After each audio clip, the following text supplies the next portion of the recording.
a midsummer movie recap in this episode of the Movies Past and Present podcast.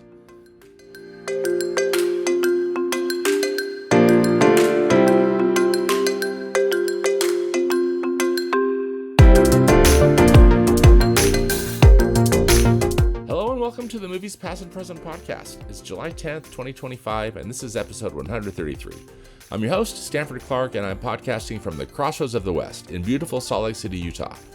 Just like my website, moviespastandpresent.com, I'll be providing recommendations, commentary, and reviews about current and classic cinema. Thanks for tuning in, and let's do this thing.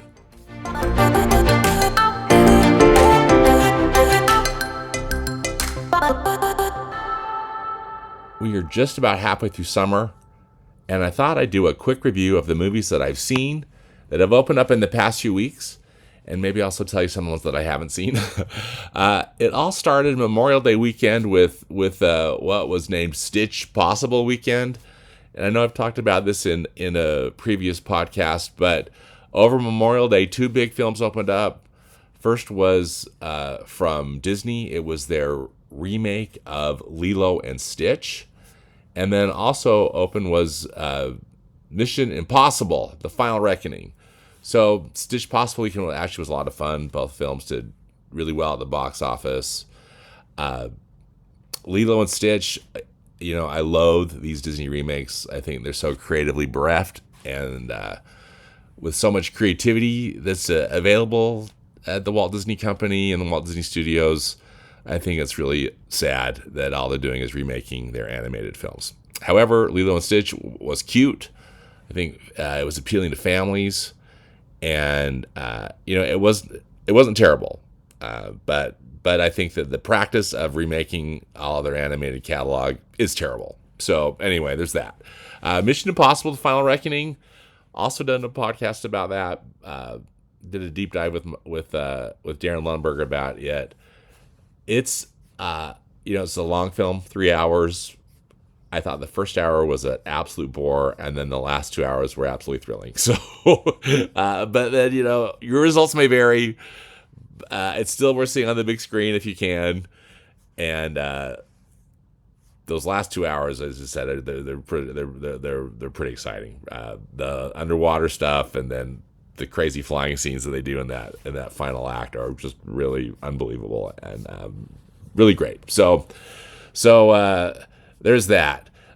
Next up for me was the Pixar film Elio. And this was an original film based on, or just a story about an orphan boy who's living with his aunt. And he just is sad and feeling very disconnected. And he wants to get abducted by aliens. So it's kind of high concept. And he actually ends up getting abducted by aliens. And I thought it was just an incredibly clever adventure with a lot of heart. Of course, the trademark Pixar animation is always stunning. And I really loved it. I don't think, it hasn't been doing well at the box office. I think it was one of Pixar's worst performing films ever.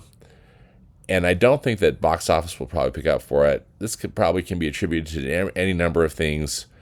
I think there's a lot of challenge with when movie studios, particularly Hollywood movie studios, are opening up an original film that's not a sequel, because sequels are just kind of built-in business in so many ways.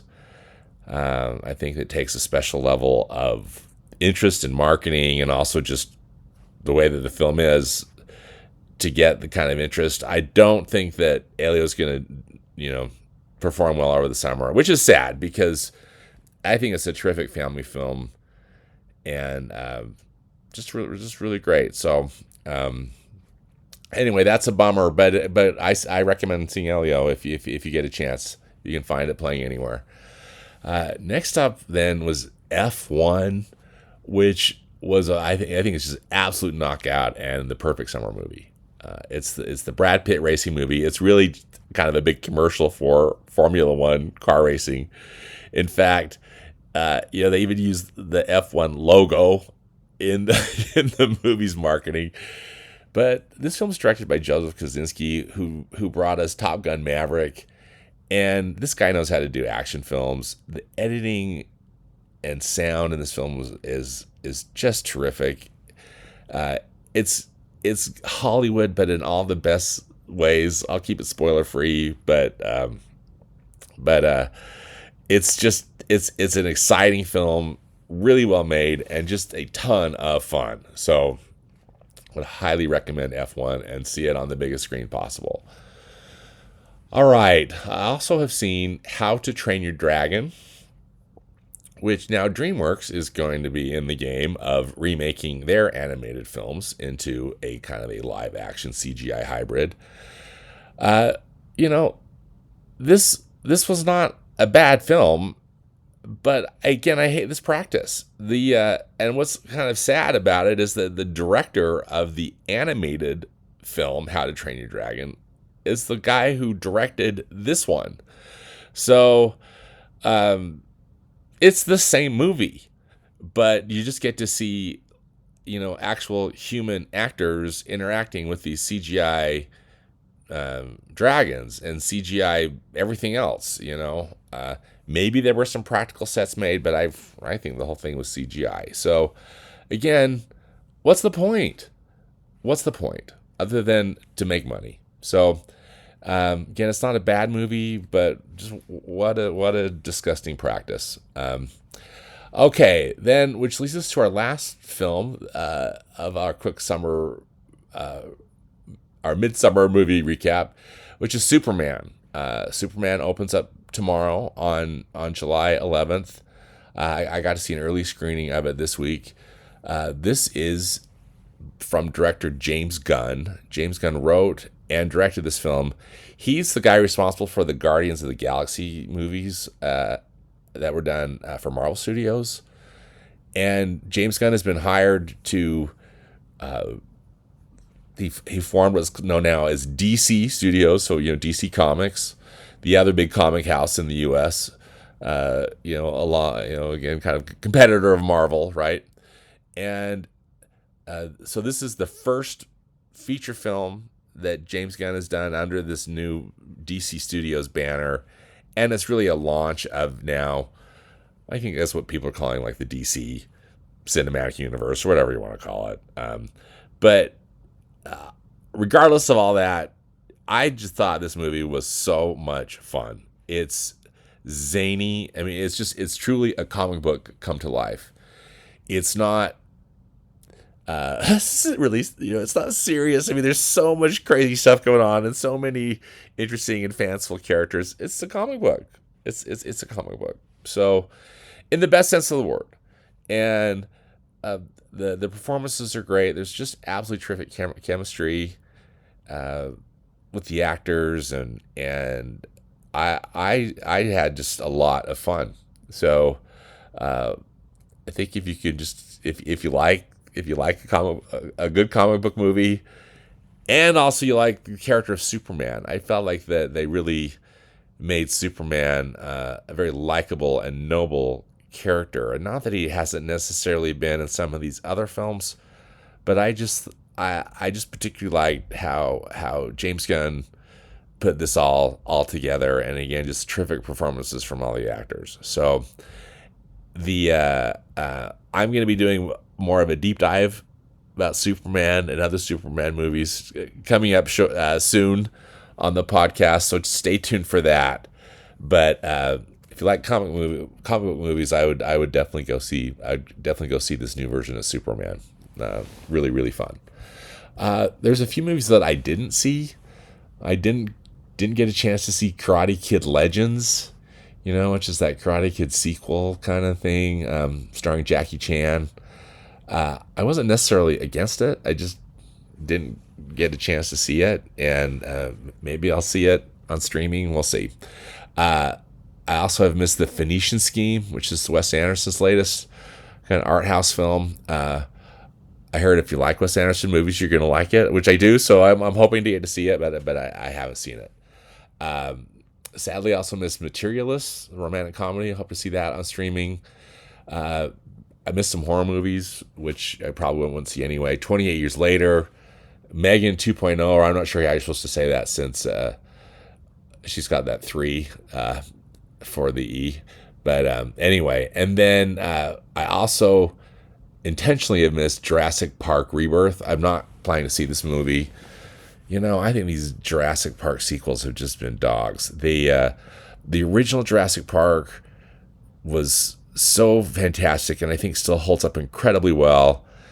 And I don't think all these other ones have just really fallen short. And how many CGI dinosaurs can we see eat people? I don't know. It's a hard pass for me. So if you go and your results vary, let me know. I would love to hear. Hear what you think about it. Just a little bit too about what's coming. I think the big movies that I'm interested in seeing between now and the end of the summer. On July 25th, we've got, speaking of Marvel Studios, we've got the Fantastic Four First Steps, which is Marvel Studios' new take on the Fantastic Four. It looks like it's got potential. At least I sure like the production design about it that they've shown in the trailers. And we'll see if this is any good. Who knows? But I'm game. I'm looking forward to seeing it. There's also a movie. It's opening on August 1st. It's The Naked Gun. I don't know if you've seen any of these trailers.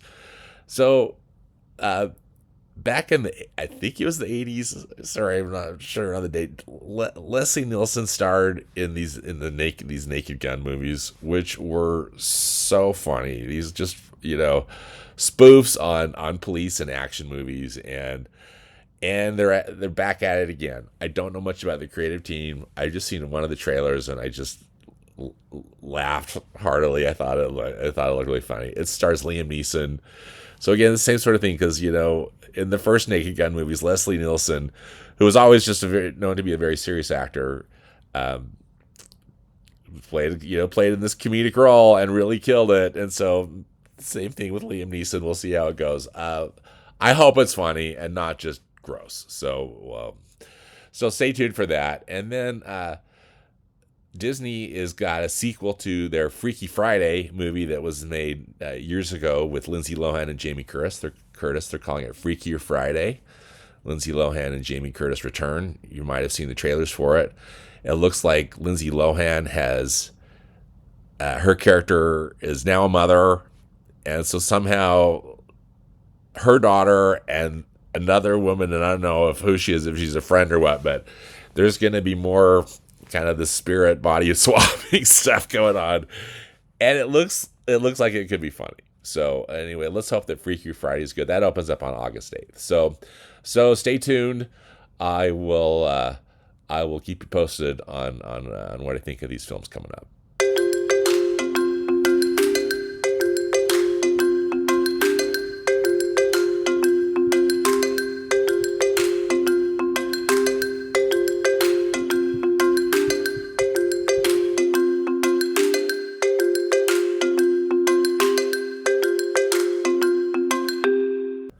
All right, in Classic Cinema Corner, got a couple things.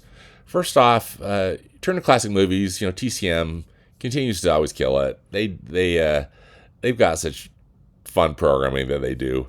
For the month of July, their star of the month is what they're referring to as just as 80s ladies. So it's they're doing a tribute to 20 female stars from the 1980s instead of just one actor. So they've got a great lineup and just a lot of terrific movies. So this is going to be on Tuesday nights in July. So they already had one this last week where they showed 4 films. They showed Romancing the Stone, from 1984, that stars Kathleen Turner. And Michael Douglas, and that movie is such a blast. Directed by Robert Zemeckis. If you've never seen Romancing the Stone, that's a fun one to watch. Then they showed the great comedy 9 to 5 that stars Jane Fonda, Lily Tomlin, and Dolly Parton. As the office workers that are getting revenge on a sexist, horrible boss and a horrible work environment. That's great. Really terrific comedy from the 80s. Then they showed Working Girl, which was a big role for Melanie Griffith. Sigourney Weaver is also in it. and it's an excellent workplace kind of 80s comedy. And then they showed Protocol with Goldie Hawn, and Goldie Hawn killed it in the 80s with her many roles. And in this film, I haven't seen it, so I'm looking for. I have quote unquote recorded it, and we'll be looking forward to watching Protocol. It's about a waitress who suddenly becomes a national hero. So we'll see what we think of that. Next week on July 15th, they got Michelle Pfeiffer, one of my all-time favorites. She's they're going to be showing The Fabulous Baker Boys from 1989, which is a terrific film. Then they're going to also be showing the remake of The Postman Always Rings Twice from 1981, that stars Jessica Lange, along with Jack Nicholson. They're also going to show Fatal Attraction from 1987 with Glenn Close, who plays the psycho woman who's out to destroy Michael Douglas, who had a one-night stand with her. Also going to show Witness with Kelly McGillis in it. And then the third week in July, they're showing one of my all-time favorite films, which is Moonstruck from 1987, starring Cher. They're also going to be showing the screwball comedy Who's That Girl, that stars Madonna. I love Madonna. I don't think this is a really good movie, but I'm looking forward to watching it again and seeing what I think with a few years down the road. They're also going to be showing the comedy drama For Keeps from 1988 that stars Molly Ringwald. And then also Sally Field, who again had so many great films and a lot of films in the 80s. They're showing Places in the Heart from 1984. Then they're going to be rounding out, actually looks like they're showing some other ones that night too. Sissy Spacek and Heartbeat from 1980. Meryl Streep from they're going to be showing Out of Africa from 1985. And then also they're going to be showing The Color Purple with Whoopi Goldberg. So again, check your local listings to get the times, because a lot of these they start in prime time and then they'll go kind of late into the night. So hopefully you can set your DVR or whatever you do to record things, or you check out on demand options. But lots of great films from 80s ladies on TCM this month here in July. One other classic cinema thing to note, or to save the date, the film Jaws, Steven Spielberg's wonderful action film, and that really, speaking of summer, it's the movie that really started off the summer blockbuster. But Jaws is celebrating its 50th anniversary, and there is a new IMAX print of it that's going to be playing in theaters starting August 29th. I bet it's limited. I wouldn't be surprised if it only plays for a week or two. But it's Labor Day. That's Labor Day weekend as well. So you can go to IMAX.com. I'll put a link to this in the podcast notes on my blog. But IMAX.com, and it'll pull up what IMAX theaters are near you, or you can put in your zip code. And for our market here in Salt Lake City, it's starting on Thursday, August 28th. So some screenings start on Thursday, August 28th through Tuesday, September 2nd. So Labor Day is September 1st, and then the day after, looks like there's going to be some screenings too, at least here in Salt Lake City. So hopefully you can find some, and I'm see if I can be brave enough to go see. Actually, no, I really love Jaws. I think it's going to be that'll be a cool experience to see Jaws again on the big screen, starting at the end of August.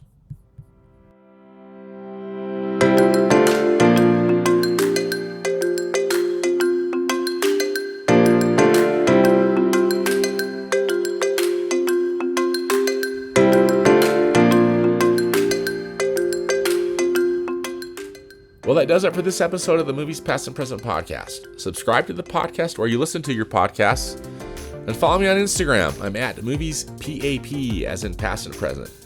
As always, I hope you'll enjoy some good movies this week, whether they be from the past or the present. Thanks again for listening, and until next time, be safe out there and dedicate yourself to the truth.